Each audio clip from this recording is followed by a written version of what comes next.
शब्द है दर। एक राष्ट्र है, एक व्यापार है, एक ही कीमत होना चाहिए था, एक ही दर होना चाहिए था, जो कि उन्होंने नहीं किया। इससे किसानों को नुकसान होगा। मंडी आप समाप्त कर देंगे। अलग अलग राज्यों में मंडी के अलग अलग कानून बने हुए हैं, जो केंद्र सरकार निर्देश करती है और राज्य सरकार उसे अनुपालन करते हुए अपने नियम में संशोधन करती है। जबकि कृषि है वो राज्य का विषय है। इसके बावजूद भी केंद्र सरकार ने राज्यों से कोई परामर्श नहीं किया, न ही किसान संगठनों से परामर्श किया, और सीधा सीधा ये कानून बना दिया। और इससे नुकसान ये होगा कि मंडियों में, मंडी की अपनी व्यवस्था होती थी। मंडी में वही लोग बोली लगा सकते थे जो मंडी लाइसेंस लेते थे। भुगतान 1 दिन से 5 दिन के भीतर में कर दिया जाता था। और यदि कोई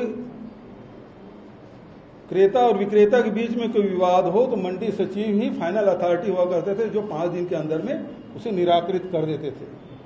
लेकिन अब जो नियम बना है उसमें मंडी शुल्क, मंडी लाइसेंस लेने की कोई ज़रूरत नहीं है। मंडी में जाके खरीदी करने की भी कोई ज़रूरत नहीं है। आपके पास पैन कार्ड होना चाहिए। पैन कार्ड के माध्यम से बाहर में आप खरीदी कर सकते हैं। इससे यदि कोई विवाद होता है तो एसडीएम एक पैनल बनाएगा और वो सुझाव देंगे, उसके हिसाब से होगा। वो 7 दिन, फिर 15 दिन, फिर 7 दिन, इस प्रकार से ये कई सप्ताह बीत जाएगा, लेकिन किसान को न्याय नहीं मिलेगा। और यदि लाइसेंस है तो लाइसेंस निरस्त करने की व्यवस्था थी। 5 दिन में यदि पेमेंट नहीं करता तो 5वें दिन उसका निरस्त हो जाता था हमारे छत्तीसगढ़ में। लेकिन अब पैन कार्ड में आप क्या निरस्त करेंगे?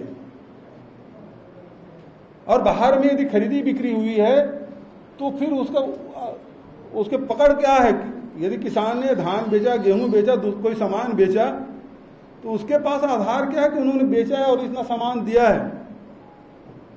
मंडी में तो ये मंडी एक्ट के माध्यम से ये प्रमाणित होता था कि हाँ ये किसान है, इतना एकड़ जमीन है, इतना धान या गेहूं लाया है, और वो खरीदार खरीदता था तो वो पूरा प्रमाणित रहता था।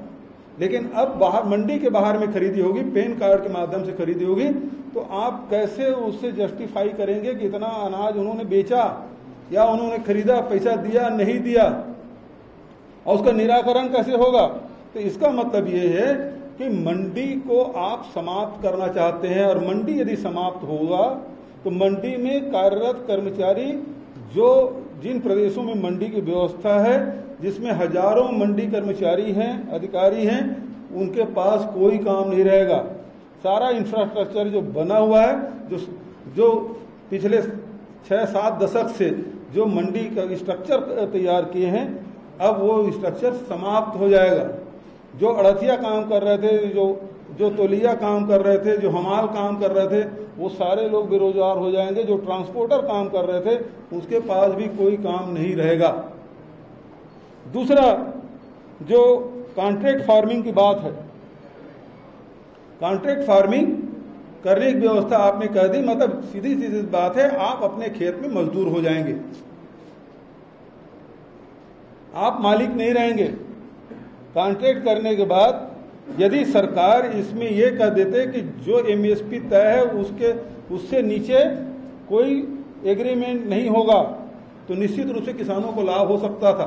लेकिन भोले भाले किसानों को, जो हमारे छत्तीसगढ़ नहीं हिंदुस्तान में आधे से अधिक किसान सीमांत कृषक हैं या लघु कृषक हैं, ऐसी स्थिति में वो जो मंडी तक नहीं आ सकते, उनको कहते हैं कि आप कॉन्ट्रैक्ट फार्मिंग करेंगे, उसको वो एक उससे तय होगा, वो चाहे रेट दे न दे।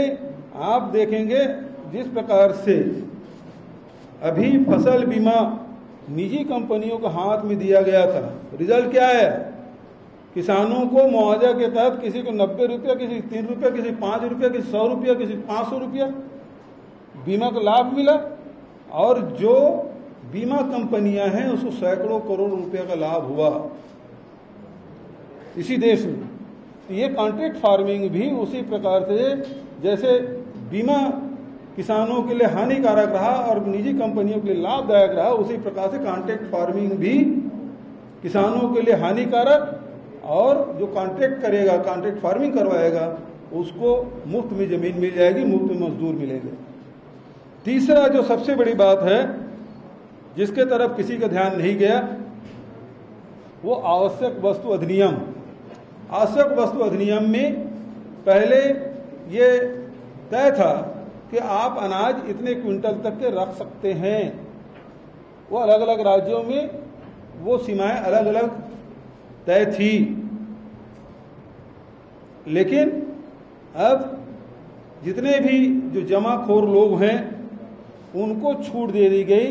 यदि आपात स्थिति है या युद्ध की स्थिति है तभी छोड़ के कोई भी व्यक्ति कितना भी अनाज अपने गोडाउन में रख सकता है।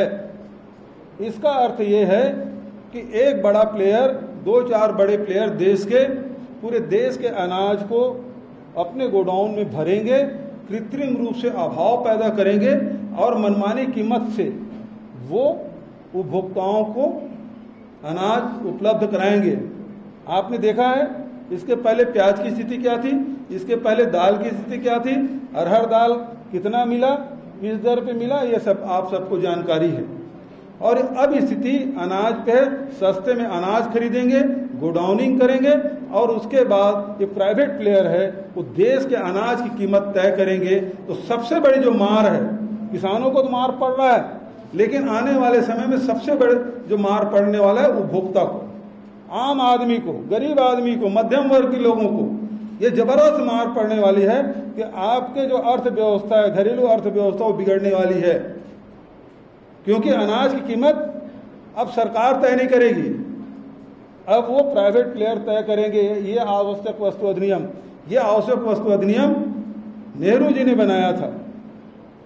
सहकारिता पे भी चोट किया गया है, जो सरदार पटेल ने शुरुआत की सहकारिता आंदोलन, उस पे चोट कर गया। अब बैंकों में जितने भी सहकारी बैंक हैं उसमें भी निजी हाथों में चला जाएगा, उसकी भागीदारी रहेगी। अभी तक के जो सहकारी बैंक है वो राज्यों के अधीन होते थे, राज्य के किसान उसमें हिस्सेदार होते थे। अब जो बैंक है वो निजी हाथों में उसकी भागीदारी रहेगी, गवर्निंग बॉडी उनकी होगी, उनके हिसाब से संचालित होगा कि किसानों को कितना लोन देना है या नहीं देना है, कब देना है, कितना देना है, ये सारे तय करने के काम निजी लोगों के हाथ में, मतलब पूरा कृषि है, एग्रीकल्चर सेक्टर है, वो पूरा निजी हाथों में देने की षड्यंत्र इस सरकार के द्वारा किया गया है। जो इंदिरा जी ने हरित क्रांति लागू किया था उसे भी ध्वस्त करने के षड्यंत्र चल रहा है।